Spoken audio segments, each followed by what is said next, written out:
So thank you for welcoming me for your last session of the quarter. Just before I start going through the presentation, I would recommend you follow the wonderful team at Bolt Threads. I'm sorry if you have the misfortune of following me on Twitter. You'll mostly get rage tweets about the Seahawks games and things like that. And so I'm going to tell you about the company I started after graduate school called Bolt Threads. But before I can get into what Bolt is and some of the things I've learned, I kind of have to give you a little view on how I view the world and why there's a problem that's worth solving here. So the planet we live on, Earth, about a little over 4.5 billion years old. If we look at fossil records, life has been on this planet for, I say 4 billion years. It's actually like 3.8 is the current estimate, but I always say what's 200 million years between friends. And if you think about us Homo sapiens, we've been here for about 200,000 of those years. We've got some ratio, 23,000 to 1 up there. I actually like an analogy as a way to understand this a bit better. So if you say Earth is about 1 day old, humans are about 3.76 seconds old. And the decimal points really matter on this when you're talking about such a big ratio. And what astounds me is that in that time that we've been here on this planet, in 2 human lifetimes, 150 years, humans have had a dramatic impact on every aspect of this planet. Climate change is the one that comes to mind, but whether it's changing the hurricane season to be more intense, wildfire season as we experienced here just a week ago, or covering the planet in pollution and waste products, we are having a big impact, and we've done it incredibly quickly. And adding to that problem, by the end of this century, we're going to add several billion more of us to the planet. This is baked into the pie. It's pretty much inevitable. And the truth is, a good chunk of those 11-ish billion people who are here are going to become middle-class consumers. And that's good. No poverty, all sorts of good stuff. On the downside, they're going to eat like middle-class consumers, buy stuff like middle-class consumers, and throw their crap away like middle-class consumers, much like we do here in the United States. And so the question a lot of people have to grapple with going forward is, can this planet support about 3 billion more middle-class consumers and about 4 billion more people going forward? And it's an honest question, and I think there's an interesting thing we can think about here of some of the limitations of resources. So I'll use the arable land example. So right now, arable land, where we grow our food and we feed all of us, it's great, it works. We've got about 5% more arable land that we can go and add new crops to and grow more food. But if you just take that population growth and number of middle-class consumers and look at 2050, you need 70% more arable land. And unfortunately, this is not like adding servers to your cloud infrastructure. This is like land. We don't make more of it. You know, maybe someone will come up with a crazy idea, but it seems a little far-fetched. So I actually want to ask you guys a question, knowing this. How many of you, show of hands, are optimistic that humans will be here thriving 10,000 years from now? A couple of you. Okay, we'll make it a little easier. 1,000 years, hands. Anyone else? Okay, now the easier question, 100 years. We gonna be here? All right, so everyone's pretty up. We'll be here in 100 years, right? I'm actually incredibly optimistic that we are smart enough to be here and thriving 10,000 years from now. And it's not because I have blind faith or I'm just a dreamer. It's that I'm trained as a scientist and I believe in the data, and I think that the example is there in front of us of what we harness to be smart enough to do this. I believe in what we can measure and prove. And here's what I always come back to. For that 3.8 billion years that life's been here, it's done okay. Like, we just screwed it up in the last 150. Like, look at all these things that biology has done. It pervades the planet, huge amount of diversity. I'm showing you what's called a phylogenetic tree here, but the idea that everything comes down to a common ancestor, which yet to be agreed upon. But everything from your fungi and your animals to your filamentous and cyanobacteria, your photosynthesizers, there's a huge amount of diversity. And this all went along just fine for, basically 3.8 billion years minus 150 before we really came along with our modern society. And the thing I find amazing about biology, this is like, it almost reads as a sci-fi tech, even something as boring as a flower. Biology covers the planet in every possible range of ecosystems, from snowy and Arctic to subtropical or desert. It self-reproduces. all of our modern products that we've learned to make, widgets, devices, your iPhone, if you chuck it in some sugar water, your iPhone doesn't reproduce, it just shorts out. You throw a seed in the ground, it grows, it makes more seeds, and it makes more stuff. It repairs. If I cut, and I'll show an example of this later, if you cut something off of a tree, it grows back. And can you imagine describing to someone, so I'm gonna show a short video here. And this is forest floor, nothing really happening. Oh, now it's moving a little bit. It's time lapse, not in real time. And look, something is growing out of the floor, growing to many times its height. It's then going to sprout some flowers and look pretty and blow in the breeze. And if you describe this as a technology you were going to invent out of a entry-level engineering class, people would tell you you're crazy. It can't be done. This, CO2, sunlight, time, don't freeze. It works. That's absolutely amazing. Biology is powerful. And me as a bioengineer see this as an example of something that can we figure out how it works? Not just watch it and say, wow, that's pretty, but use it to solve some of the problems we have on this planet. And here's what's really changed a lot in the last 15 years. And to the layperson who's not a biologist, it's been less obvious. This is one of many ways to convey this, but DNA sequencing is a really good way to show how this technology has changed dramatically. You can talk, this is reading DNA technology. This is, you look at the A's, T's, C's, and G's within the genome of every living organism on the planet and understand how it stores information that makes it do everything from eat and digest things to make new versions of itself to self-repair. And as this cost has gone down from $100 million a genome to about $1,000 a genome, it's enabled a lot more engineering capabilities, design, build, test cycles. And there's I can show you analogous data for writing DNA code, for synthesizing those A's, T's, C's, and G's, as well as some of the more esoteric tools and computational functionality that's critical there. And so I actually think modern bioengineering is truly engineering and going there quickly. And it liberates us from the canonical ways we think about materials in particular across our planet and energy, so that we're not going to be reliant on 18th century solutions to 21st century problems. And so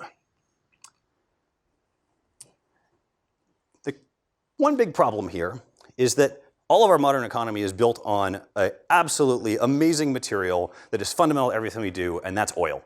And oil's amazing. I'll show you in the next slide. When we get there, we kind of need it.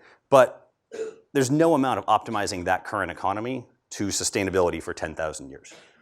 We're either going to burn it all up, we're either going to release enough greenhouse gases that we unleash the full fury of climate change, or we're going to drown ourselves in pollution of things that never degrade. But as I said, it's actually quite useful. It's made some really awesome things. Everything from, you think about driving your cars and stuff like that, but everything from paving roads to making plastics. And over the last 50 years, plastics, unsurprisingly, have grown dramatically because they're cheap, they last a long time, and they're very good at what they do. In fact, you find them touching every element of your life, including, I'd be willing to bet 95% of you are wearing plastic fibers right now. The challenge with that is that it's designed for a product that you use for a short time, but lasts a long time. And our future looks something like this. When you create something out of a polyester or a nylon or an acrylic plastic, you're putting something out there that you're going to use for anywhere from, I don't know, drinking straw for a couple seconds to minutes, and it's going to last for a few hundred years. There's a big impedance mismatch between the material and the product and how long it lives. And that's actually only the part you see. Take your clothes. 2/3 of the fibers made on this planet every year come from plastics, primarily polyesters. We make and consume about 80 billion, I've heard it's about 100 billion now, garments per year across this planet. That is an insane number, and it's only going to get worse. And those plastic fibers, when you look at your yoga pants, your t-shirts, your sneakers, they're all there and they take hundreds of years to degrade. What's even worse, and our friends at Patagonia paid for this study, and we have a partnership with them, and give them a lot of credit for calling out something where they are part of the problem as well, and they know it. When you wash your garments that have polyester fibers in it, small microfibers, smaller than a millimeter, break off and go down the drain. And this data is showing you is like a per 6 kilogram wash load, what the count is of those microfibers. Not only do they come off in the water, but they actually slip through all the way through the waste processing plant out into the ocean, where they're eaten by small organisms like plankton, which are eaten by fish, which are eaten by us. And there was actually a great article, came out about 2 months ago, quantifying the amount of plastic microfibers in poop of humans across every continent on this planet. And it's like 95% of us have it. And it's actually such a new problem, we don't even know if it's bad for us or not. Like, I think it is, but we don't know. We just kind of know the problem's there now. But if you ask me, this seems kind of unsustainable, right? How do we live on a planet where we consume 80 billion garments a year that effectively never go away? Whereas you turn around and look at how nature does things, and it makes materials that are designed for 4 billion years to biodegrade in the environment. And I found this one, I'd throw this up here just to point out the absurdity of some of the things we do. You know, fruit is great. There's a term like goes bad faster than fruit, because fruit actually biodegrades. We've actually been so crazy as to make things that look like fruit out of plastic that will never go away. This is absolutely absurd. So I think, you know, nature's incredible. There's a problem here with materials. Nature solved a lot of these problems. 4 billion years, that's a lot of like what exists today, but everything that came before it that we can find out there. And when nature makes a material, it stores it in the genetic code, like I kind of alluded to earlier. And so I'm gonna give you an example here. One that I think drives the point home a little bit, show you a few things that nature makes. So this is a barnacle. I'll be surprised if none of you have seen one of these before, but maybe you haven't. These little crustaceans, they stick to the hulls of ships and piers and things like that, and this is a blown up version here. They basically sit there in their filter feeders trying to eat stuff that comes by. Have no brain, have effectively no way to move around except for in the early part of their life cycle, but they've essentially evolved and adapted over time a glue that they make and secrete that cures within salt water, which is actually a really rare feature. And they stick to this ship and not even, no hurricane, no amount of driving fast takes them off. You come there with a hammer to bust them off. We as scientists, chemists, chemical engineers, we haven't made things as good as that in our 100 years of supposedly being the smartest in the world. So this next one I'll show you is another different material where nature's evolved something cool. And I'll do this in 2 phases. One, because a gratuitous hummingbird video because I like hummingbirds. So this hummingbird is flapping its wings 60 times a second. That is kind of crazy, right? Has anyone tried to move their arms 60 times a second? Don't do it, you'll hurt yourself. It's absolutely amazing. So how did nature solve this problem? And the better example to show you guys is, we'll take this dragonfly. It does the same thing, but it's a better understood system. So this dragonfly, fairly small, has wings that are about the length of its body, giant lever arms. I don't see big burly muscles to move its wings 60 times a second. And in her short lifespan, she'll flap her wings about 300 million times. What she's done is gone and evolved effectively protein-based rubber bands that sit in the joints of the wing that are 99% energy efficient. So she's not actually putting a lot of energy in, she's just kind of keeping them bouncing over time that keeps her aloft. And that's absolutely incredible. We don't make rubber nearly that good anywhere on the planet from petrochemicals.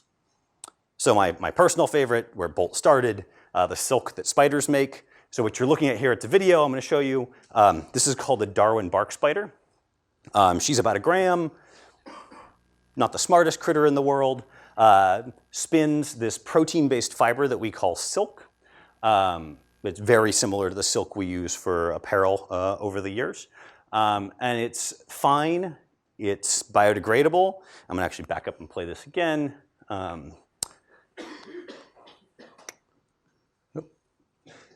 Okay, it's fine, biodegradable. It's actually stronger or tougher than Kevlar by about 7-fold. It's an absolutely incredible material. She's not intelligent about it. She's just had a 400 million year head start. And so what she's doing here, actually, this is a really cool feature that spiders do. This is called ballooning. She's releasing this silk. It's wafting across a river. It's going to catch on the other side. It's about 30 meters wide. And she's going to build a web over that river to catch bugs that come up to make more baby spiders. And that's the power. That's one of the most powerful things you can imagine on the planet when you look at biology. And it actually gets far better than that, because this silk is actually out of one of 6 or 7 kinds, depends on the species, that she makes that have different features. One, stretchy like spandex.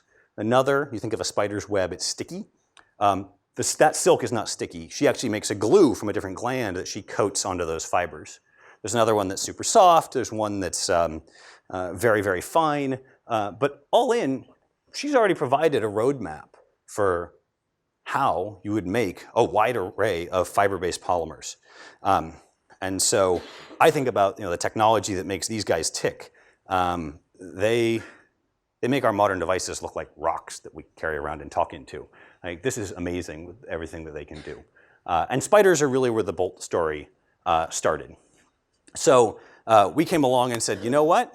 There's a lot of these features out in nature. They're often made from proteins, much like the fiber we have here from the spiders, the glue the barnacles make, the rubber in the insect wings, all incredible materials, all made from proteins. And proteins are kind of the core competency of biology. When you study biology, there's something called the central dogma. It's about information stored in DNA to functionality largely in proteins. The search space is about basically 20 to the n is the number of amino acids you have in there. So it's effectively, quickly becomes basically infinite. So I founded Bolt Threads in 2009 with 2 of my buddies out of graduate school with the idea of using proteins to replace the plastics and other materials we find out there in the environment. And so I'm going to tell you a little bit about how we do that before I talk about some of the things we learned along the way.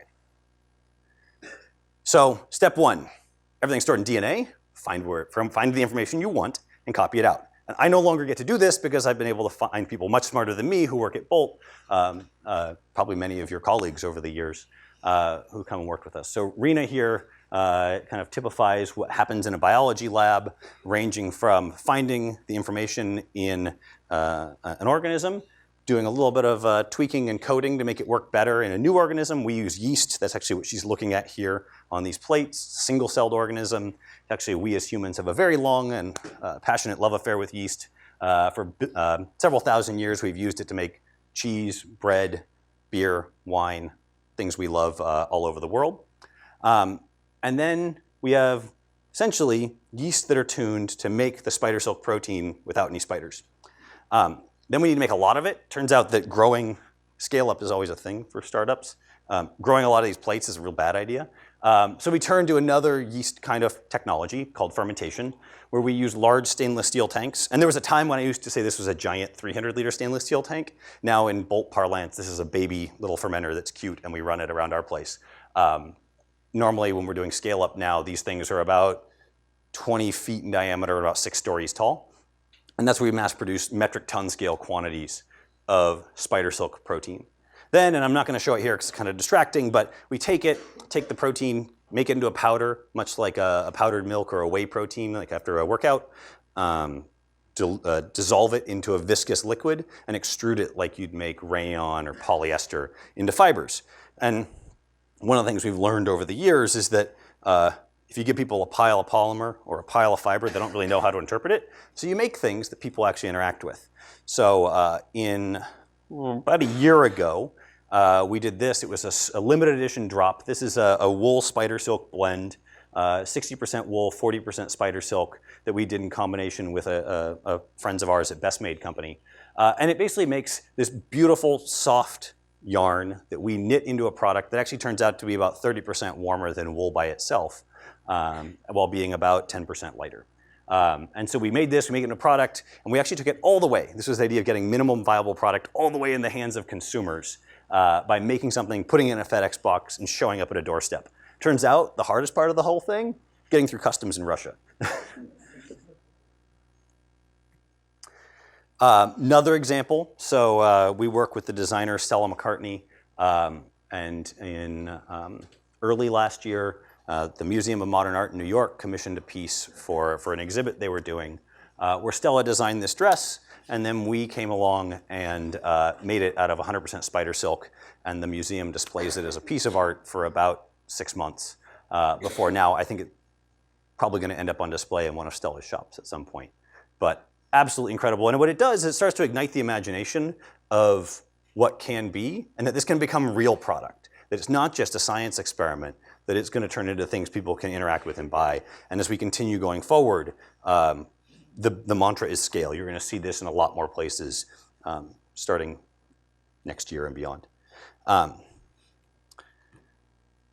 So the good news about this, it kind of sounds sci-fi, like Tom said in the beginning. It sounds like you're venturing into the unknown and that you're going to try and launch, put a man on the moon for the first time or do something absolutely crazy. And it is a bit crazy. I won't deny that, but we're following a playbook that's been optimized over billions of years. You're copying something that already exists.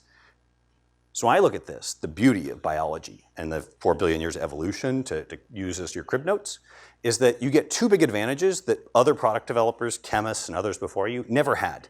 And this should never go understated. You have a working prototype in your hands. Like well, not right now, it's too cold. The spiders are all dead. It's Charlotte's Web, fall, whole thing. But we can go out there when there's spiders and webs. We can take a piece of the silk, we can put it in a mechanical tester, and we can test those properties, right? There's a working, functional 3D composition of matter that works for this stuff.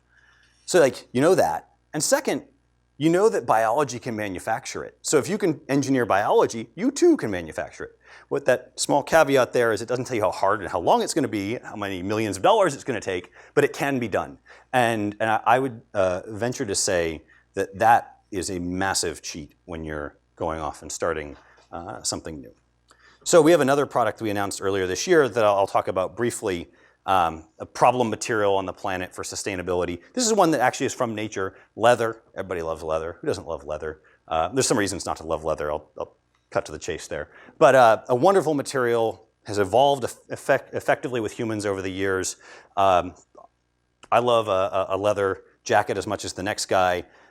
Although it has some problems. I'm not a vegan, but from a sustainable materials point of view, besides just killing a cow, that is a really inefficient way to make that material. You could do far better. So if I have a jacket like this, raising the cow to make the hide to make the leather is a 3-year process. The economics of leather, of the hides, is absolutely terrible. It's actually considered a waste product. And during that 3 years, that cow is taking up pasture space. It's eating a couple tons of grasses that are using water and land and all sorts of stuff. Cows are expelling greenhouse gases in the form of methane from their belches, which is about 20-ish, 25 times more potent than CO2 alone. And it's essentially fueling global warming. Let alone, once you have the hide of a dead cow, you have to go through a tanning process to do what's called deputrification. It's the word of the day. And tanning hasn't changed much in the last 600 years. Some of them look a little nicer than this. We used to do a lot of hide tanning in the US. It's terrible. Toxic chemicals, lots of salt, smells awful. And so what we've essentially done in the US is export all of this pollution to other parts of the world that look something like this. And there are fancier versions, but largely that. So when I look at it from a renewable resources point of view, what you have is a 600-year-old solution that just makes no sense. So at Bolt, we actually announced earlier this year we're making a leather product. And I've got one that you guys can touch up here if you want. And this is a leather. It looks like leather, feels like leather, but it's made from growing mushrooms. So we grow, you take a mushroom, and it's the part you eat is called the fruiting body. Most of the organism grows in a dense network of roots called mycelia. We grow these mycelia on waste products, actually from the silk process, and create a leather that grows in 9 days, not 3 years, and eliminates all of the harmful chemistries in the tanning process. It's durable, it's functional, no animal involved. And mushrooms are kind of fascinating, right? These are things that grow on waste products like cellulosic biomass. They're some of the biggest organisms on the planet. I find this actually pretty incredible. And if you go, you can actually take a road trip up to Oregon and see this, 2,000-acre single organism.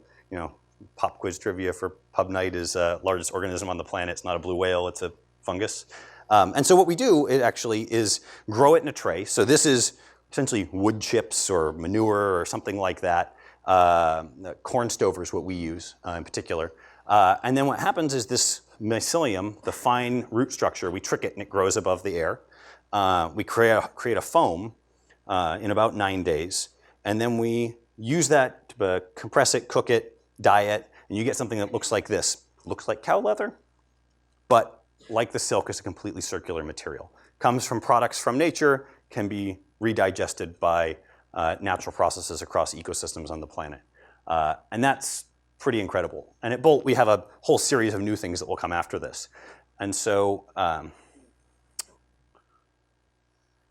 these two are just the beginning of what we're doing. We were really started as three science-obsessed nerds who were driven to avoid getting full-time jobs when we were going to graduate. And what we've evolved into is a company looking to solve some of the most vexing material science problems on the planet. And the best news of this whole thing, in my opinion, is you don't actually have to trust me. You have to look at a working, functioning system that's been here for 4 billion years and trust that track record. And so far, we only have 9 years of experience. But I'm going to go into a short section where I talk about some of the things we've learned about reinventing a category. So Bolt's a weird company. We blend consumer meets molecular biology, and effectively no one else on the planet really does that. So here's a couple of things I've learned. One, and this seems dumb and it feels a little maybe even overused, but everyone forgets it, that when you're starting a startup, I think the most important thing you can decide on as early as possible is what I would call what's your North Star. And that's to say, what's the thing you want more than anything that you're willing to sacrifice on other things to get there? A really, really smart person in startup land once told me that true strategy is the things you decide not to do, not the things you decide to do. Because it's easy to say yes to a lot of things. It's hard to say no and give up the things that come with it. So first and foremost, simple point, but absolutely pivotal. And at Bolt, for us, it's actually about our mission-driven nature. Most people join Bolt because of the ability to take amazing new technology in an exciting new commercial space and do some real good in the world if we make it work. And so we actually reduce that down to a little slogan we have that we're inspired by nature, devoted to science, and driven by an optimism that the best days of the planet remain ahead of us. And that's something that everyone who comes to Bolt really buys into, and it makes it easy to say no to all the other things along the way because we know what we're saying yes to. The second thing I'll point out is about recognizing opportunities. I think oftentimes people think that like opportunities are either they have to be completely obvious or that people get lucky. I would say that each of you are smart enough. You know amazing opportunities, and it's all about the execution to get there. And so I'm going to show you, this is a vintage 2011 Bolt Threads, then called Refactored Materials, Series A pitch slide. We raised $5 million in our Series A back then. And it was about the benefits of why you'd want to make silk this way. And we're mostly wrong, but whatever. The idea here is that you can make, with an automated process, you make more consistent fibers than when nature makes them. You can control cross-section. We thought, and we're now know, you can make these fibers machine washable. And then I added these two things. I was like, people should care about this. Sustainability and the fact that they don't come from animals. I got literally laughed out of venture capital pitches because of this, right? They were like, I might be as green as the next guy, but I've never heard of a vegan material. Today, there's like $1 billion of demand coming to the Bolt's door asking for these things, and no one cares about these things. So the point here is not that like venture capitalists were dumb, it's that there was an opportunity, it just wasn't clear that the market and the need had all lined up in a way that everyone understood it yet. And that we had the right idea, just the right timing. And that by being flexible and knowing that there was an opportunity there, we were able to harness that later on. The second part of this was, where do you use silk? And so my slides are a little backwards here, but the way I'll explain this is, when I tell people we're making spider silk, the first thing they say is make bulletproof vests. And it's probably because I seeded it in your mind by comparing it to Kevlar and being tougher earlier. Turns out that's probably a terrible idea. You're taking a business risk on a market space application that literally no one's ever done with that material before, and so you're compounding risk upon risk that's serial. Whereas if you look back for about 5 millennia, silk's been used as a beloved material in consumer products and apparel. It doesn't have the long timeline and technical and regulatory risks that come with some of the other spaces. And it simply required us as a bunch of engineers to kind of check our egos at the door and say, this isn't what feels like the most technical application out of the gate, but turns out silk's about a $5 billion a year market, which is not really what we go after right now. Silk fiber itself, we go after other stuff within the fibers market. But and as you dig into it, there were really interesting technical problems to solve and really interesting sustainability problems to solve. And then after we solve that, we can always come back and do these other crazy things people asked us to do, like make semiconductor dielectrics, sailboat sails, medical devices, beauty, and automotive. Nothing stops us from doing that in the future if we get the business right in the beginning. The other part I'll point out is Milo. So a year ago, this was not really a big part of Bolt at all. And it was a recognition that there was a massive opportunity in the market here, that the right technology at the right time with our team could be huge. And today the demand is, I actually have stopped taking calls on Milo because the demand is just through the roof and people will pay anything for it. This one is a little self-serving because I'm a scientist, but I would argue that treat entrepreneurship like science. Make sure you're learning from everything you do. Everything you do can be designed to learn something as a failure, even in failure. And so I would give a couple basic examples. I think of, I've got a 4-year-old son and a little past blocks and holes, but trying things. Actually ask the question, gather the data, analyze it, and use that to inform your decisions. Running off of other people's wisdom and instinct is rarely the right option. And usually you can design good experiments that allow you to make data-driven decisions on how to build your company and how to go forward. I'll skip over this one, competition. So when you kind of lay Bolt out there in the world of startups, you could think about what exists with similar materials. You've got your natural materials, your synthetic, and as we think about it, the bioengineered. And we're not the only ones who've thought of this idea of using biology to engineer materials. In fact, if you go start Googling around, you'll kick up companies like these ones. And you'll say, oh, they're your competition. You could like fight them and block them with IP and like all these other things. And they've got like pretty pictures, kind of like ours. And like maybe this is this is all our stuff over here. But maybe this is a problem, right? The reality is most startups don't die because you have competitors. Like we're all a bunch of startups who are burning cash and trying to like figure it out. The biggest competitor is ourselves. The most likely chance a startup fails, in my opinion, is the team makes bad decisions and runs out of money and can't make payroll. And so, that's like the most obvious thing, but everyone forgets it. So like, I often advise everyone at Bolt, look internal, not external, for where the worst competition is. And make sure that we're testing the right things and being prudent with our path forward so that we can make our product and our technology real. Turning a technology into a business. So this is a tricky one, especially for scientists and engineers. You know, we're all good with technology. At some point, you have to find a way to make money doing it. The Dan, just go raise more money answer only works for so long. Even though I've heard people say that at Bolt, Dan will just raise more money.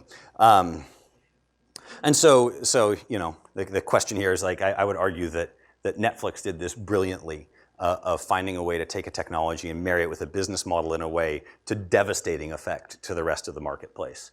And so when we look at this at Bolt, we have a business model that in the traditional sense, what many people told us to do was Bolt makes stuff, and then we give it to someone who's like a middleman who makes things like fabrics and materials, and then they'll sell it to brands, and you'll monetize by basically feeding the pipeline, and these people will eventually pull.